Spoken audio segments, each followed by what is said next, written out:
आज हम महात्मा बुद्ध के जीवन परिचय प्राप्त करेंगे और उनके उपदेश एवं विचार के बारे में जानेंगे। गौतम बुद्ध का प्रारंभिक जीवन। महात्मा बुद्ध का पूरा नाम सिद्धार्थ गौतम बुद्ध था। उनका जन्म 483 और 563 ईस्वी पूर्व कपिलवस्तु के पास लुम्बिनी ग्राम में हुआ था, जो कि वर्तमान नेपाल की तराई में स्थित है। उनके पिता शुद्धोधन शाक्य गणराज्य के राजा थे। माँ महारानी महामाया थी। सिद्धार्थ उनके नाम का अर्थ था वह जो सिद्धि प्राप्ति के लिए जन्मा, अर्थात सिद्ध आत्मा, जिसे सिद्धार्थ ने गौतम बुद्ध बनकर अपने कामों से सिद्ध किया था। उनके जन्म के समय ज्योतिषियों ने भविष्यवाणी की थी कि यह बालक एक महान राजा या किसी महान धर्म का प्रचारक होगा, और आगे चलकर इस भविष्यवाणी को गौतम बुद्ध ने सही साबित भी किया और वे पवित्र बौद्ध धर्म के प्रवर्तक बने और समाज में फैली बुराइयों को दूर कर उन्होंने सामाजिक सुधार किए। वही राजा शुद्धोधन बालक सिद्धार्थ के बारे में की गई भविष्यवाणी से काफ़ी सतर्क हो चले थे। वे चाहते थे कि उनका पुत्र एक महान राजा बने, ना कि एक सन्यासी।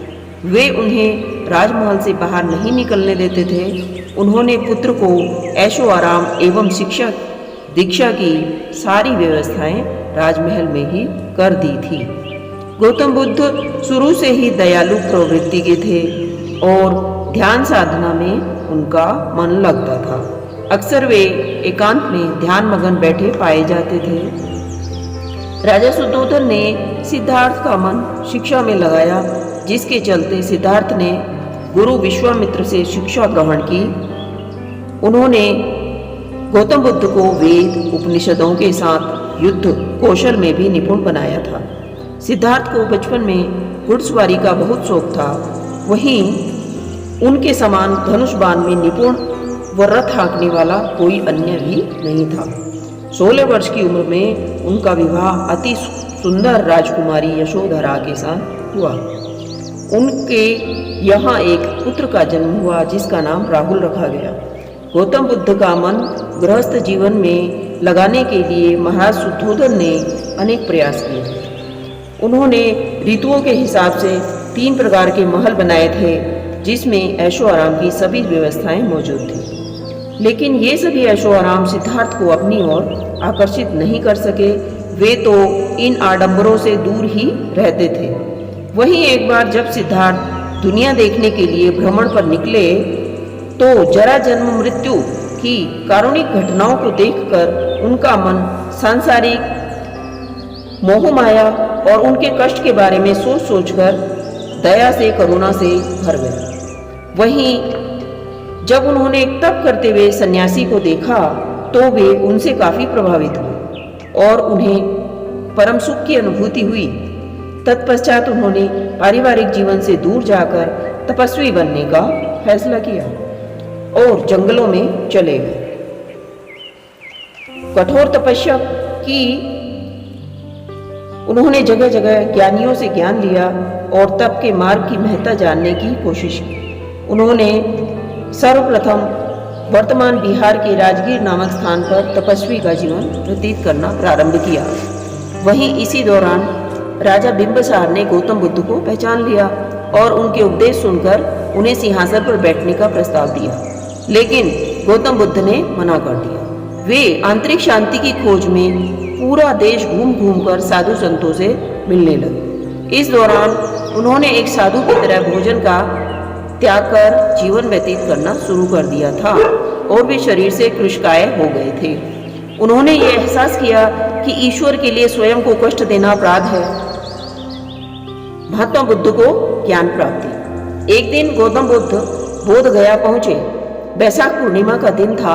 वे आराम करने के लिए पीपल के वृक्ष के नीचे बैठ गए। उन्होंने प्रतिज्ञा की, जब तक उन्हें सत्य की खोज नहीं हो जाती है, तब तक वे यहाँ से नहीं हिलेंगे।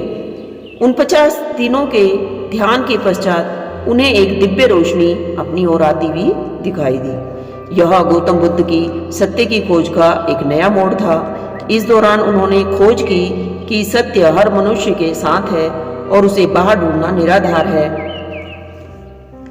सिद्धार्थ गौतम बुद्ध का प्रथम उपदेश। संबोधि प्राप्ति के बाद महात्मा बुद्ध ने अपना प्रथम उपदेश धर्मोपदेश सारनाथ में 5 भिक्षुओं को दिया। बौद्ध धर्म के इतिहास में उस प्रथम धर्मोपदेश को धम्म चक्र प्रवर्तन कहते हैं। इस घटना के बाद उन्हें गौतम बुद्ध नाम से जाने लगा। वही उस वृक्ष को बोधि वृक्ष और उस जगह को बोध गया कहा जाने लगा। इसके बाद उन्होंने लोक भाषा पाली भाषा को बौद्ध धर्म प्रचार प्रसार का माध्यम बनाया।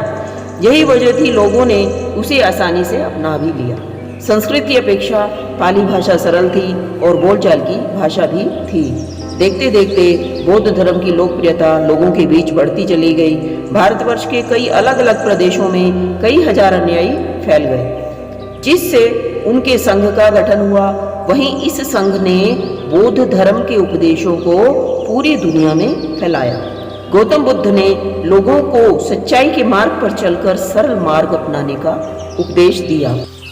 किसी भी धर्म के लोग बौद्ध धर्म को अपना सकते थे, क्योंकि यह जाति धर्मों से एकदम दूर था। गौतम बुद्ध को हिंदू धर्म में भगवान विष्णु का रूप माना गया था। बौद्ध धर्म में अहिंसा को अपनाने और सच्चाई के मार्ग पर चलकर सभी मानव जाति एवं पशु पक्षी को समान प्रेम का दर्जा देने को कहा गया था। महात्मा बुद्ध के पिता और पुत्र ने भी बाद में बौद्ध धर्म को अपना लिया था। गौतम बुद्ध के उपदेशों में एवं प्रवचनों का प्रचार प्रसार सर्वाधिक सम्राट अशोक ने किया था। अशोक कलिंग युद्ध में हुए नरसंहार से काफी व्यथित थे। इस घटना से उनका हृदय परिवर्तन हो गया था। उन्होंने महात्मा बुद्ध के उपदेशों को अपनाते हुए इन उपदेशों को अभिलेखों द्वारा जन जन तक पहुंचाया। सम्राट अशोक ने विदेशों में भी बौद्ध धर्म के प्रचार प्रसार में महत्वपूर्ण योगदान दिया। गौतम बुद्ध ने तत्कालीन रूढ़ियों अंधविश्वासों का खंडन कर एक सहज मानव धर्म की स्थापना की। उन्होंने कहा कि जीवन संयम सत्य और अहिंसा का पालन करते हुए पवित्र एवं सरल जीवन व्यतीत करना चाहिए। उन्होंने कर्म भाव और ज्ञान के साथ सम्यक की साधना को जोड़ने पर बल दिया, क्योंकि कोई भी अति शांति नहीं दे सकती। इसी तरह पीड़ाओं तथा मृत्यु भय से मुक्ति मिल सकती है, और भय मुक्ति एवं शांति को ही उन्होंने निर्वाण कहा है। उन्होंने निर्वाण का जो मार्ग मानव मात्र को समझाया था, वह आज भी उतना ही प्रासंगिक है जितना आज से 2500 वर्ष पूर्व था। मानवता के मुक्ति का मार्ग ढूंढने के लिए उन्होंने स्वयं राजसी ऐश्वर्य का त्याग कर दिया था और अनेकों शारीरिक यंत्रणाएं झेली थी। गहरे चिंतन मनन एवं कठोर साधना के पश्चात ही उन्हें गया बिहार में वट वृक्ष के नीचे तत्व ज्ञान प्राप्त हुआ था, और उन्होंने सर्वप्रथम अपने 5 शिष्यों को यह दीक्षा दी थी।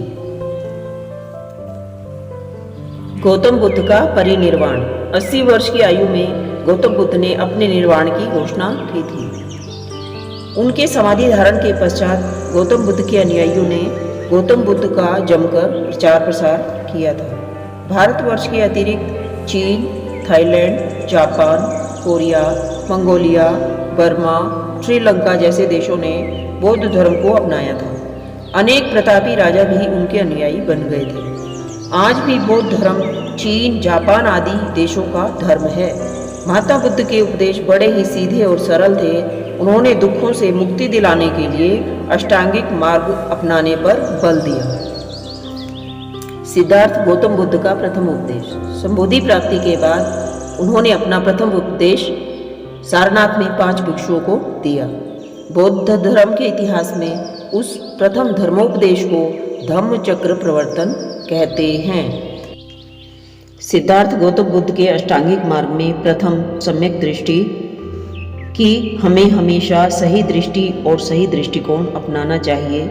जीवन में सत्य असत्य क्या है, इसे पहचानना आना चाहिए। दूसरा, सम्यक संकल्प। जीवन में संकल्पों का बहुत महत्व है। यदि दुखों से छुटकारा पाना है तो दृढ़ निश्चय कर लो कि हमें आर्य मार्ग पर ही चलना है। तीसरा, सम्यक वाक। जीवन में वाणी की पवित्रता और सत्यता होनी परम आवश्यक है। चौथा, सम्यक कर्म। मनुष्य के द्वारा जीवन में सत्कर्म, दान, दया, सदाचार, अहिंसा को अपनाना ही सम्यक कर्म है और इन कर्मों को करने से मनुष्य दुखों से सदा दूर रहता है। पांचवा है सम्यक आजीविका। धर्मपूर्वक कार्यों से आजीविका प्राप्त करना, दूसरों को हानि पहुंचाने वाले शस्त्र, पशु, मांस, नशा, विष जैसे व्यापारों से सदैव दूर रहना। छठा है सम्यक व्यायाम। ऐसी क्रिया व अभ्यास करना जिससे पापमय विचारों की समाप्ति व शुभ विचारों का उदय हो। सातवां है सम्यक स्मृति। जीवन में राग, विवेक और सावधानी से काम करने की स्मृति सदैव बनाए रखना। आठवां है सम्यक समाधि। ध्यान और चेतना के माध्यम से जीवन में निर्वाण की प्राप्ति। अष्टांगिक मार्ग की उपयोगिता। बौद्ध दर्शन में अष्टांगिक मार्ग को बहुत उपयोगी माना गया है, जो साधना का मध्यम मार्ग होने के साथ साथ दुखों को दूर करने का उपाय भी है।